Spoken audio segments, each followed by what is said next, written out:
Chapter 1 The Sea Wolf by Jack London. I scarcely know where to begin, though I sometimes facetiously place the cause of it all to Charlie Forsyth's credit. He kept a summer cottage in Mill Valley under the shadow of Mount Tamalpais, and never occupied it except when he loafed through the winter months and read Nietzsche and Schopenhauer to rest his brain. When summer came on, he elected to sweat out a hot and dusty existence in the city, and to toil incessantly. Had it not been my custom to run up to see him every Saturday afternoon, and to stop over till Monday morning, this particular January Monday morning would not have found me afloat on San Francisco Bay. Not but that I was afloat in a safe craft, for the Martinez was a new ferry steamer, making her 4th or 5th trip on the run between Sausalito and San Francisco. The danger lay in the heavy fog which blanketed the bay, and of which, as a landsman, I had little apprehension. In fact, I remember the placid exultation with which I took up my position on the forward upper deck, directly beneath the pilot-house, and allowed the mystery of the fog to lay hold of my imagination. A fresh breeze was blowing, and for a time I was alone in the moist obscurity, yet not alone, for I was dimly conscious of the presence of the pilot and of what I took to be the captain in the glass house above my head. I remember thinking how comfortable it was, this division of labor which made it unnecessary for me to study fogs, winds, tides, and navigation in order to visit my friend who lived across an arm of the sea.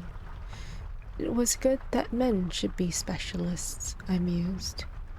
The peculiar knowledge of the pilot and captain sufficed for many thousands of people who knew no more of the sea and navigation than I knew. On the other hand, instead of having to devote my energy to the learning of multitude of things, I concentrated it upon a few particular things, such as, for instance, the analysis of Poe's place in American literature, an essay of mine, by the way, in the current Atlantic. Coming aboard as I passed through the cabin, I had noticed with greedy eyes a stout gentleman reading the Atlantic, which was open at my very essay. And there it was again, the division of labor, the special knowledge of the pilot and captain which permitted the stout gentleman to read my special knowledge on Poe, while they carried him safely from Sausalito to San Francisco. A red-faced man slamming the cabin door behind him and stumping out on the deck interrupted my reflections, though I made a mental note of the topic for use in a projected essay which I had thought of calling The Necessity for Freedom, a plea for the artist. The red-faced man shot a glance up at the pilot-house and gazed around at the fog, stumped across the deck and back. He evidently had artificial legs, and stood still by my side, legs wide apart and with an expression of keen enjoyment on his face. I was not wrong when I decided that his days had been spent on the sea. "It's nasty weather like this here that turns heads gray before their time," he said, with a nod toward the pilot-house. "I had not thought there was any particular strain," I answered. "It seems as simple as ABC. They know the direction by compass, the distance, and the speed. I should not call it anything more than mathematical certainty." "Strain," he snorted. "Simple as ABC. Mathematical certainty." He seemed to brace himself up and lean backward against the air as he stared at me. "But how about this here tide that's rushing out through the Golden Gate?" he demanded, or bellowed, rather. "How fast is she ebbing? What's the drift, eh? Listen to that, will you? A bell buoy, and we're atop of it. See him alter in the course. From out of the fog came the mournful tolling of a bell, and I could see the pilot turning the wheel with great rapidity. The bell, which had seemed straight ahead, was now sounding from the side. Our own whistle was blowing hoarsely, and from time to time the sound of other whistles came to us from out of the fog. "That's a ferry boat of some sort," the newcomer said, indicating a whistle off to the right. "And there, d'ye hear that? Blown by mouth. Some scow schooner, most likely. Better watch out, Mr. Schooner man. Ah, I thought so. Now hell's a poppin' for somebody." The unseen ferry boat was blowing blast after blast, and the mouth-blown horn was tooting in terror-stricken fashion. And now they're paying their respects to each other and trying to get clear. The red-faced man went on as the hurried whistling ceased. His face was shining, his eyes flashing with excitement, as he translated into articulate language the speech of the horns and sirens.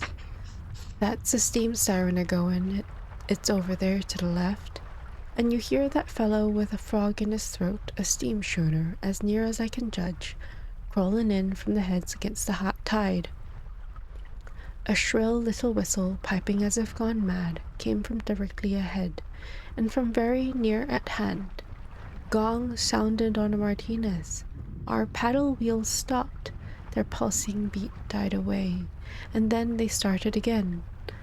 The shrill little whistle, like the chirping of a cricket amid the cries of great beasts, shot through the fog from more to the side, and swiftly grew faint and fainter. I looked to my companion for enlightenment. "One of them daredevil launches," he said. "I almost wish we'd sunk him, the little rip. They're the cause of more trouble, and what good are they? Any jackass gets aboard and runs it from hell to breakfast, blowing his whistle to beat the band and telling the rest of the world to look out for him. Because he's comin' and can't look out for himself. Because he's comin' and you've got to look out too. Right of way, common decency. They don't know the meaning of it." I felt quite amused at his unwarranted choler, and while he stumped indignantly up and down, I fell to dwelling upon the romance of the fog.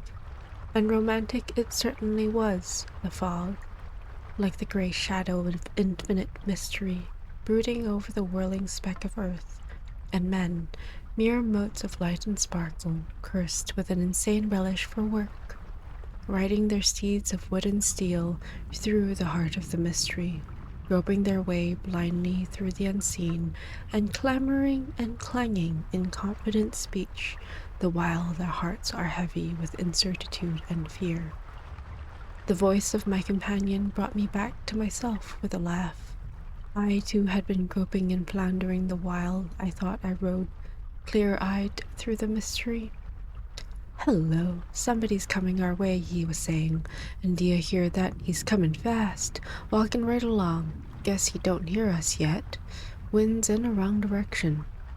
The fresh breeze was blowing right down upon us, and I could hear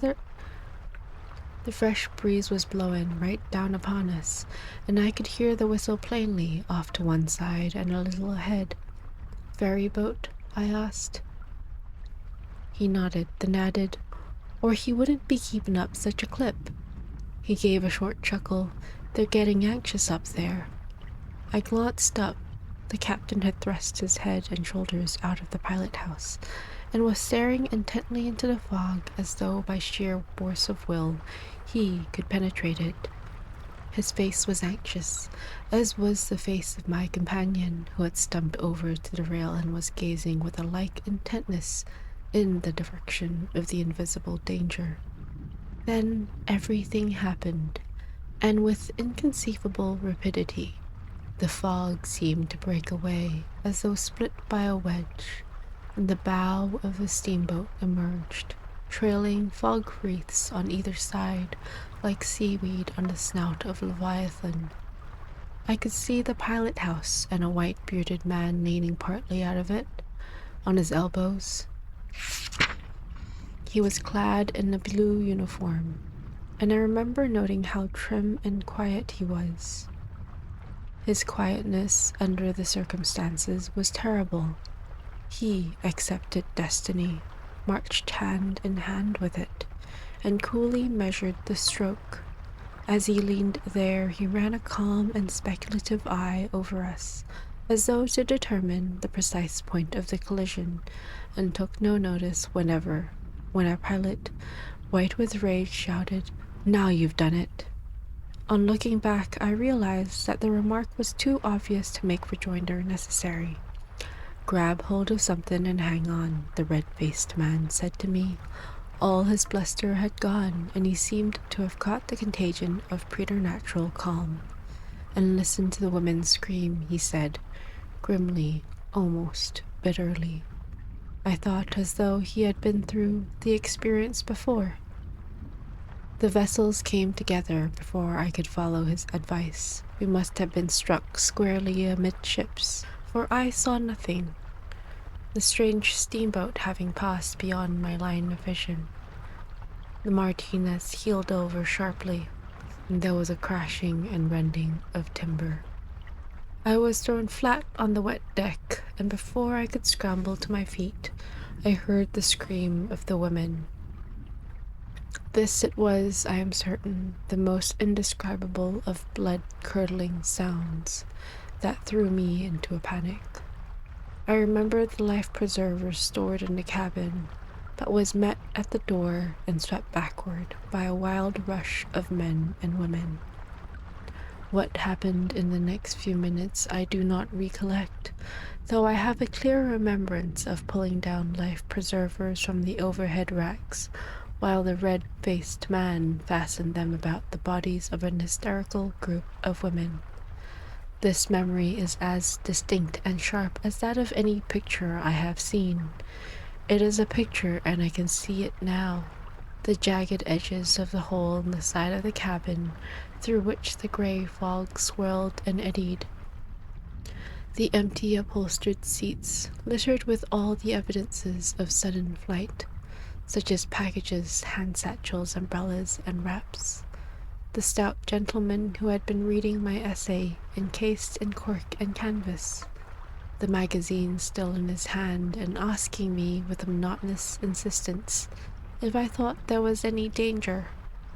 The red-faced man stumping gallantly around on his artificial legs and buckling life preservers on all comers.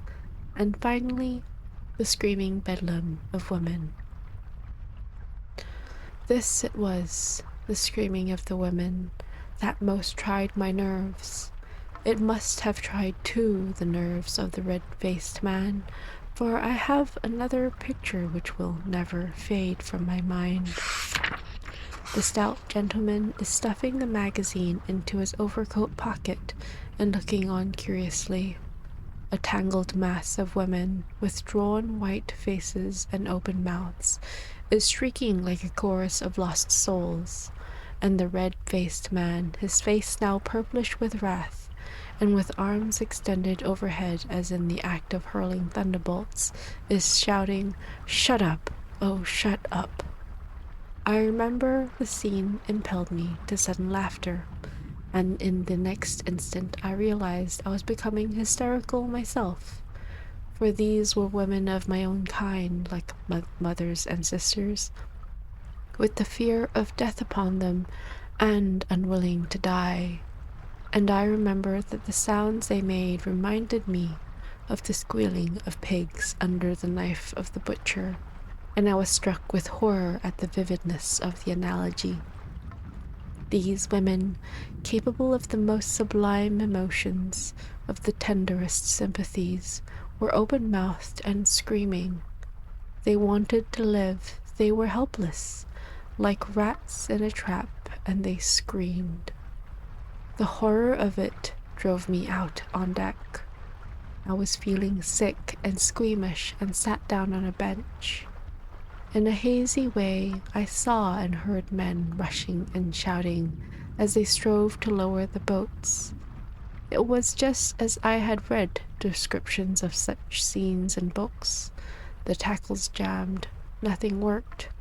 One boat lowered away with the plugs out, filled with women and children, and then with water and capsized. Another boat had been lowered by one end, and still hung in the tackle by the other end, where it had been abandoned. Nothing was to be seen of the strange steamboat which had caused the disaster, though I heard men saying that she would undoubtedly send boats to our assistance. I descended to the lower deck. The Martinez was sinking fast, for the water was very near. Numbers of the passengers were leaping overboard. Others in the water were clamoring to be taken aboard again.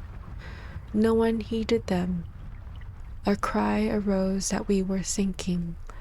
I was seized by the consequent panic and went over the side in a surge of bodies. How I went over I do not know, though I did know, and instantly, why those in the water were so desirous of getting back on the steamer. The water was cold, so cold that it was painful. The pang as I plunged into it was as quick and sharp as that of fire. It bit to the marrow. It was like the grip of death. I gasped with the anguish and shock of it, filling my lungs before the life preserver popped me to the surface. The taste of the salt was strong in my mouth, and I was strangling with the acrid stuff in my throat and lungs. But it was the cold that was most distressing. I felt that I could survive but a few minutes. People were struggling and floundering in the water about me. I could hear them crying out to one another, and I heard also the sound of oars. Evidently, the strange steamboat had lowered its boats. As the time went by, I marveled that I was still alive. I had no sensation whatever in my lower limbs, while a chilling numbness was wrapping about my heart and creeping into it. Small waves with spiteful foaming crests continually broke over me and into my mouth, sending me off into more strangling paroxysms. The noises grew indistinct, though I heard a final and despairing chorus of screams in the distance, and knew that the Martinez had gone down. Later, how much later, I have no knowledge. I came to myself with a start of fear. I was alone. I could hear no calls or cries, only the sound of waves, made weirdly hollow and reverberant by the fog. A panic in a crowd, which partakes of a sort of community of interest, is not so terrible as a panic when one is by oneself, and such a panic I now suffered. Whither was I drifting? The red-faced man had said that the tide was ebbing through the Golden Gate. Was I then being carried out to sea? And the life preserver in which I floated, was it not liable to go to pieces at any moment? I had heard of such things being made of paper and hollow rushes, which quickly became saturated and lost all buoyancy. And I could not swim a stroke, and I was alone, floating apparently in the midst of a grey primordial vastness. I confess that a madness seized me, that I shrieked aloud as women had shrieked, and beat the water with my numb hands. How long this lasted I have no conception, for a blankness intervened, of which I remember no more than one remembers of troubled and painful sleep. When I aroused, it was as after centuries of time, and I saw almost above me, and emerging from the fog, the bow of a vessel and 3 triangular sails, each shrewdly lapping the other and filled with wind. Where the bow cut the water, there was a great foaming and gurgling, and I seemed directly in its path. I tried to cry out, but was too exhausted. The bow plunged down, just missing me and sending a swash of water clear over my head. Then the long black side of the vessel began slipping past, so near that I could have touched it with my hands. I tried to reach it in a mad resolve to claw into the wood with my nails, but my arms were heavy and lifeless. Again I strove to call out, but made no sound. The stern of the vessel shot by, dropping as it did so into a hollow between the waves, and I caught a glimpse of a man standing at the wheel, and of another man who seemed to be doing little else than smoke a cigar. I saw the smoke issuing from his lips as he slowly turned his head and glanced out over the water in my direction. It was a careless, unpremeditated glance, one of those haphazard things men do when they have no immediate call to do anything in particular, but act because they are alive and must do something. But life and death were in that glance. I could see the vessel being swallowed up in the fog. I saw the back of the man at the wheel and the head of the other man turning, slowly turning, as his gaze struck the water and casually lifted along it toward me. His face wore an absent expression, as of deep thought, and I became afraid that if his eyes did light upon me, he would nevertheless not see me. But his eyes did light upon me, and looked squarely into mine, and he did see me, for he sprang to the wheel, thrusting the other man aside, and whirled it round and around, hand over hand, at the same time shouting orders of some sort. The vessel seemed to go off at a tangent to its former course, and leapt almost instantly from view into the fog. I felt myself slipping into unconsciousness, and tried with all the power of my will to fight above the suffocating blankness and darkness that was rising around me. A little later, I heard the stroke of oars, growing nearer and nearer, and the calls of a man. When he was very near, I heard him crying in vexed fashion, "Why in hell don't you sing out?" This meant me, I thought, and then the blankness and darkness rose over me.